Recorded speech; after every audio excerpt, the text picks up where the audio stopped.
Chapter 3: The Terrifying Bigness of the Washing Machine. Lumpy has peanut butter on him. Here is how it happened. He went on a picnic. The little girl and her father walked to a park where there was a big pond and lots of grass and sunshine. The girl carried Lumpy all the way there, holding on to his tail. It didn't hurt. And then they all three sat on a patchwork blanket and ate peanut butter and jam sandwiches, round green apples, and dried pineapple. They threw rocks into the pond. Then the sky turned dark and it started to rain. The girl and her father ran home as fast as they could, with Lumpy in the picnic basket. The lid of the peanut butter jar was not on tight. Lumpy jounced and joggled and got goo all across his face and his front legs. It was very greasy. When they arrived home, the girl wiped him with a paper napkin, but he is still a very peanut buttery buffalo. The father says Lumpy will have to be washed. "I don't see what the problem is," says Lumpy to Stingray later that evening. "The little girl is out for Chinese food with her parents, and the two of them are building block towers on the shaggy rug." "You're dirty," says Stingray, placing a block on top of her pile. "It's not dirt, it's food. Food is dirt when it's mashed in your fur." "No, it isn't. It's food. Why would it be dirt in your fur, but nice and tasty anywhere else?" "It would be dirt if it was on the rug," says Stingray, "or on the sofa. Food isn't dirty, or you wouldn't eat it. I have some nice clean food on me. I don't see that it's a problem that needs washing." "If people think it's dirty, then it is," Stingray claims. Plastic rolls by on her way to visit the rocking horse in the corner. "People bigger than you," she chimes in. "If people bigger than you think it's dirty, then that's when it is." "Clean is better than dirty," explains Stingray, "like neat is better than messy, and smart is better than stupid, and chocolate is better than lentils, and blue is better than orange." "I like orange," mutters Lumpy. "Some people do," allows Stingray, lining up her blocks in a neat row, "but blue is better." Lumpy does not want to be washed, especially after what Tuk Tuk told him earlier about the bumpety washing machine in the basement, how you go round and round in soapy water, and how it makes you dizzy and sick to your stomach. Lumpy asks Stingray if she knows anything about washing machines. "Not from personal experience," Stingray admits. She is dry clean only and has never gotten wet. But she has a lot to say about basements. They are dark and full of rats, she explains, and there are spiders in the corners with 58 legs, and ghosts hide there when the attic is full up, and there are cardboard boxes that anything could pop out of, like sharks or knives or more dust than you ever saw in your life. "I don't know why you would go to a basement to get clean," muses Stingray, "because basements are dirty places." That night Lumpy tells Plastic and Stingray he'll be going away for a while. He keeps his planned hiding place top secret even from his friends. He doesn't want to take any chances of being discovered. Then he creeps into the closet, squeezing himself back behind a shoebox on the floor. He figures that if the little girl doesn't see him for a few weeks, she'll forget all about washing him.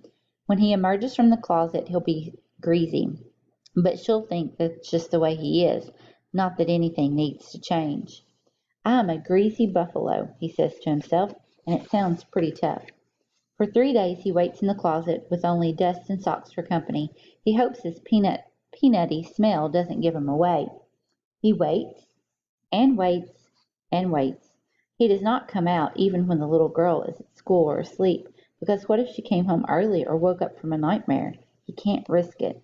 He is lonely, all by himself in the closet. One day the little girl is searching for a particular pair of socks. She opens the door and begins rummaging right near where Lumpy is hiding. She's moving shoes and boxes and other bits of clutter. "Peanut butter," she says to her mother. "What smells like peanut butter?" Lumpy dives headfirst into a soccer shoe. It is muddy from the girl's practice the day before. He's too big for it and has to scrunch his head all the way down into the toe in order to hide. Even then his bottom is sticking out pretty far, and he is so worried about being found that his tail wags back and forth without him doing it on purpose. He holds his breath and tries to stop his tail. It won't stop. He tries to squeeze his bottom in so it won't be sticking out. It won't squeeze. He tries not to smell like peanut butter, but he stinks. The little girl roots around in the closet for 8 days. Well, it is really like 8 minutes, but it feels like 8 days to Lumpy. Finally, the girl finds her particular sock and goes away. Lumpy tries to get it out. He wiggles, he woggles, he grunts and humps and pushes, but he's still in the shoe with his bottom sticking out. Help! He yells, but he is too deep in for anyone to hear him. It is a long day and a long night, stuck in the shoe. Around 4 a.m. the one-eared sheep wanders into the closet, following an interesting smell that she smells. Lumpy can tell it is her because she makes a snorty noise when she walks. What are you doing in there? Sheep wants to know. I'm for a rifle, says Lumpy. Come out, I can't hear you. What? Sorry, says the sheep. It's my ear, I've lost it. Sheep doesn't understand. She is distracted by the tasty-looking lace of the soccer shoe. It's not grass and it's not clover, but it looks pretty chewable to the sheep. She settles down next to the shoe and has herself a lovely munch, pulling the lace out bit by bit. She hears a ruffle noise, and it's irritating, but she doesn't let it bother her. Pretty soon the sound quiets down to nothing. When she is done chewing the lace, Sheep is mildly surprised to find herself in the closet. She burps and goes out to play pick-up sticks with the toy mice. 2 hours later, Lumpy, who fell asleep wedged in the dampness of the soccer shoe, wakes up to find he can lift his head. The lace has been chewed into 14 small pieces, and without it, the shoe flops open. Lumpy waggles his shoulders and stands up. Then he steps gingerly out and creeps into the bedroom to find the one-eared sheep dozing on the rug.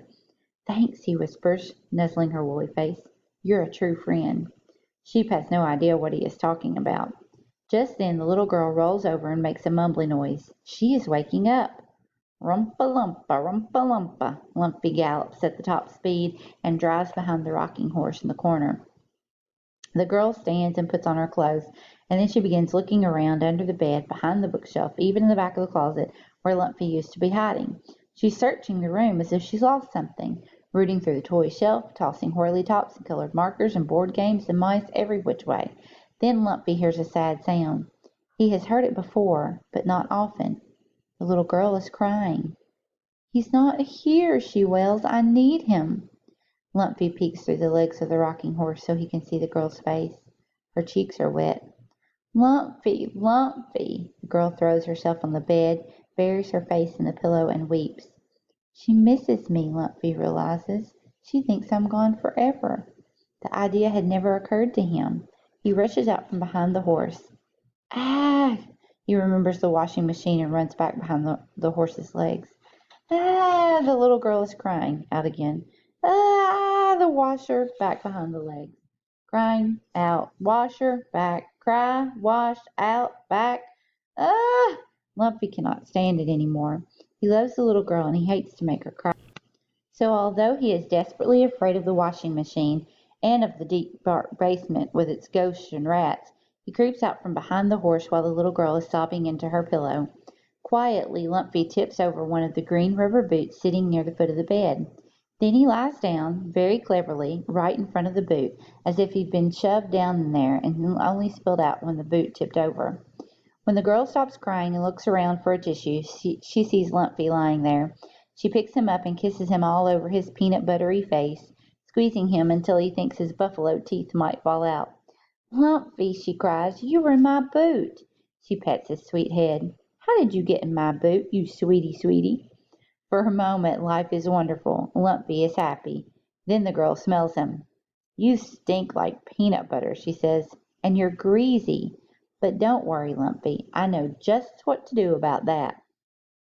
The basement is dark, except for a single dim light bulb shining in the ceiling. There are cardboard boxes piled up high, and a tremendous amount of dust, just like Stingray said there would be. Lumpy can't see any ghosts or rats, but he is sure they are there, hiding in the corners, ready to pop out and scare a buffalo at any moment. The little girl left him sitting in a laundry hamper. She's gone to ask for help with the soap. Next to the hamper, the washing machine looms, towering in all its metal whiteness and terrifying bigness. Lumpy shuts his eyes and tries not to ponder it. But he ponders it anyway. He could scramble out of the hamper, he thinks, and hide himself in a corner. But no, there might be a ghost there, and the little girl would miss him. He would try to climb the stairs, but he is not sure he can make it, and even if he got to the top, the girl would just find him on the floor and wash him anyway. I am a greasy buffalo, he says to himself, because it sounds tough. but he doesn't feel much better and shuts his eyes to block out the sight of the big machine. "Quiet, are you?" says a friendly voice. "Shoot, I was hoping for some company." Lumpy opens one eye. "Who's talking?" "Me, Frank," says the voice. "Who else would it be?" "Frank." "The washer," says the washing machine. Lumpy opens his other eye. The machine isn't moving, but it is certainly making conversation. "I didn't expect you to talk," says Lumpy in a small voice. "No one ever does. It's a lonely life," says Frank. "Just me and a dryer that never has anything interesting to say." "Humph," rumples the dryer, a large brown contraption sitting next to Frank. "Well, you don't, do you?" says Frank testily. "Humph," says the dryer. "This is how it is all day," complains Frank. "She's never any fun. What's that on you? Apple sauce?" "Peanut butter." "Don't worry, I can fix you right up. Peanut butter's no problem. Done it tons of times before. It's very greasy. I'm an excellent washing machine. Top of my game? Not that anyone really notices." "Tuk Tuk never told me about you," says Lumpy, standing up on his hind legs to peep over the edge of the laundry basket at Frank. "What is Tuk Tuk?" "A towel, a yellow one, with frayed edges. I think I've seen her around." "Woof," complains the dryer. "Exactly," says Frank. "Those towels are stuck up. None of them ever says a word to either one of us. It's like they think they're so popular." "Do you talk to them?" asked Lumpy. "Oh, they're busy amongst themselves," said Frank. "I can't get a word in edgewise, not that they'd pay me any mind." "Tuk Tuk is beautiful," says Lumpy, who's very loyal. "Pretty is as pretty does, that's what I say." "Maybe she doesn't know you talk." Frank had never thought of that. "If you don't talk to her, I bet she doesn't know," says Lumpy, feeling hopeful. The little girl's father puts Lumpy into Frank's wash tub, adds a sprinkling of powdered soap, and presses a button. Warm water pours in. The tub is rumbling. "Frank!" yells Lumpy, anxious to be heard above the din. "I don't feel good. Will you stop, please?" "Can't stop," says Frank importantly. "It's a cycle." "I feel sick." "What a cycle means," explains Frank, "is that I have to see it through to the end." "How long does it last?" 22 minutes. Agitation, rinse, second rinse, and spin. You have 19 minutes left." "It's uncomfortable," says Lumpy, as the water sloshes him back and forth. "Think of it like a dance," says Frank, "and then maybe you won't feel sick." "But there's no music." So Frank begins to sing. Lumpy likes the idea of a Buffalo Shuffalo song. He does feel queasy during the agitation, but Frank keeps singing as Lumpy sloshes around, and by the first rinse cycle, when the clean, cool water pours in to wash the soap and peanut butter away, the buffalo is starting to enjoy himself. "Dance, dance, prance, prance," he sings along with Frank, waggling his tail and clapping his front paws together. By the second rinse he is kicking up his back legs and yelling, "Tuffy little Buffly," as loud as he can yell. And when the spin cycle arrives, he forgets completely that spinning makes his stomach feel funny. "Whee!" cries Lumpy. "Look at me!" And then the wash is over. The girl's father pulls him out to hang on a clothesline in the open air. "Goodbye, Frank," Lumpy calls as the basement door shuts. "You have a wonderful voice." "Thank you," calls Frank. "It's nice to have someone appreciate it." "Aw," says the dryer. Lumpy goes on another picnic the next weekend. Same pond, same sandwiches. It doesn't look like rain, though, so his chances of going home in a picnic basket are slim. When the little girl and her father are feeding the ducks and Lumpy knows they aren't looking, he very cleverly unscrews the lid of the jam jar and dips his nose and forefeet into the apricot goo. "I am a sticky buffalo," he says to himself, "and when I get home I am going to visit Frank." Sitting there in the sunshine on the picnic blanket, he begins to sing.